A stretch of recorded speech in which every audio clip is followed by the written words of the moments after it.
Menurut data yang dilansir dari WHO dan diberitakan oleh Good Sense, Indonesia menduduki peringkat 5 dunia jumlah perokok. Lebih dari 70 juta penduduk diantaranya adalah perokok aktif, mayoritas itu adalah laki-laki. Fenomena ini menjadi ironi di tengah upaya global menekan angka konsumsi tembakau. Di saat negara lain bebenah, Indonesia justru masih berkatut dalam kabut asap rokok yang mematikan.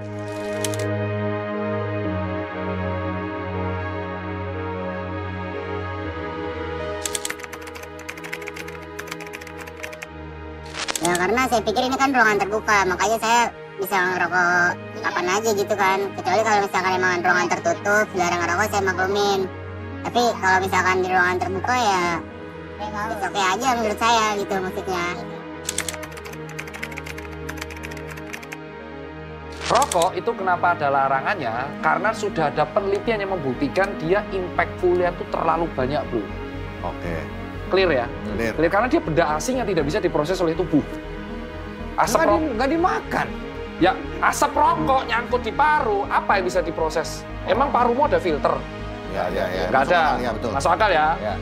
Tapi kalau misalkan gula, ada organ tubuh yang bernama pankreas.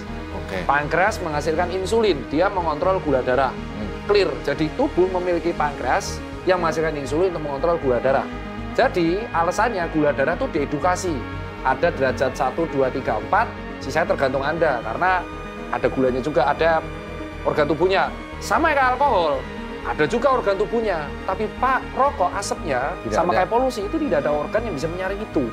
Jadi larangan merokok ini merupakan rekomendasi dari beberapa rektor yang menyebutkan bahwa di tempat-tempat di mana melakukan pendidikan selalu melakukan rokok baik rokok yang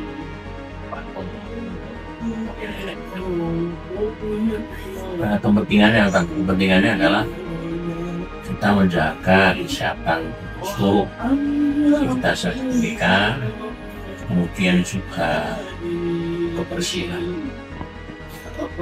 Terkait bahwa rokok ini tentu tidak saja dihirup kulit yang merokok ya, tapi mungkin juga mahasiswa yang tidak merokok dengan ikut-ikutan menghirup. Dan kita tahu bahwa asap rokok itu mengandung beberapa komponen atau zat yang berbahaya.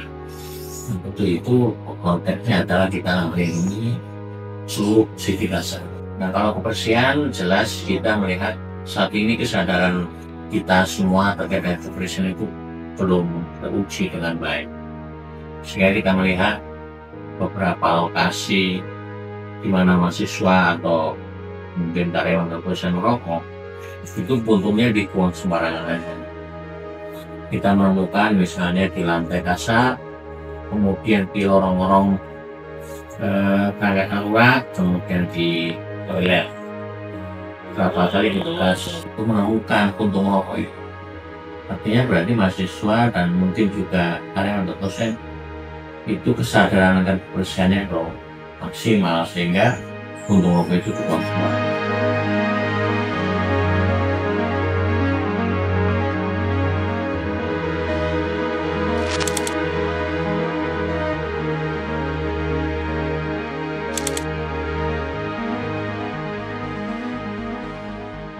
Cukainya naik, harga jual ecarannya naik. Bukan pakai cukai itu namanya, bukan pajak ya. Iya, cukai. Aku namanya cukai. Cukai itu untuk apa coba? Cukai itu adalah instrumen untuk mendiscourage orang.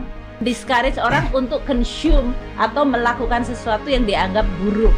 Assalamualaikum warahmatullahi wabarakatuh. Sekarang saya sedang di lokasi yaitu Syariah Hukum yang bertempatan di basementnya. Saya sedang meninjau lokasi untuk melihat orang-orang yang sedang merokok atau pelaku merokok di daerah yang sudah ada peraturan tegas tentang dilarang merokok.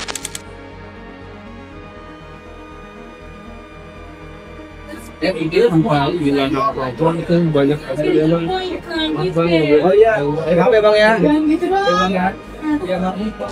Bang, mohon maaf ya bang, ini kan dilarang merokok bang. Ada posternya juga kan.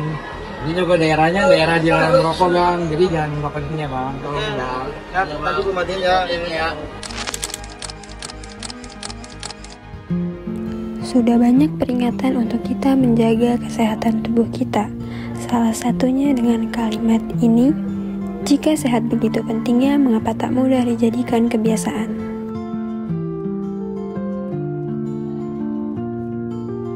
Berhentilah merokok, karena merokok dapat menyebabkan kanker paru-paru, gangguan kehamilan, dan jantung.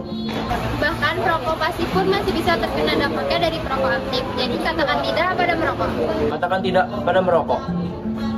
Jadi katakan tidak pada merokok.